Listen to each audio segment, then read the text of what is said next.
Hi friends, welcome to Geeks4Geeks. This is a video tutorial on the Cipher. The Cipher technique is one of the earliest and simplest method of encryption technique. It is simply a type of substitution cipher, that is, each letter of a given text is replaced by a letter some fixed number of positions down the alphabet. For example, with a shift of 1, A would be replaced by B, B would be replaced by C, and so on. The method is apparently named after Julius Caesar, who apparently used it to communicate with his officials.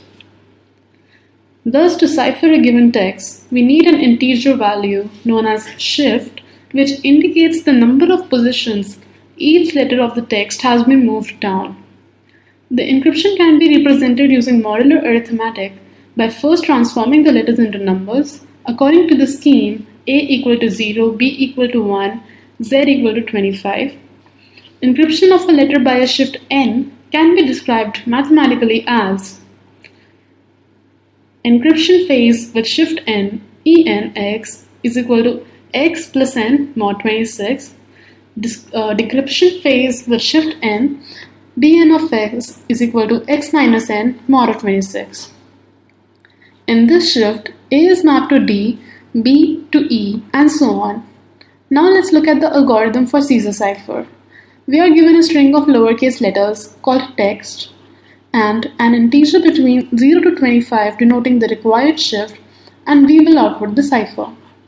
For example, if the shift is 23, A is mapped to X, B is mapped to Y, and so on. For shift 4, A is mapped to E, and so on. Now let's look at the solution. Traverse the given text one character at a time. For each character, transform the given character as per the rule, depending on whether we are encrypting or decrypting the text. Return the new string generated. Now let's look at the implementation. Initialize result as an empty string. Now for each character in the string, apply the transformation depending upon if it is uppercase or lowercase. Add the shift to the character and take mod with 26, while simultaneously adjusting the ASCII values. Do this for all characters and finally return the string. The time complexity of this solution is order n, as we use a single loop for string traversal. Thank you for watching. Please leave us your likes and comments.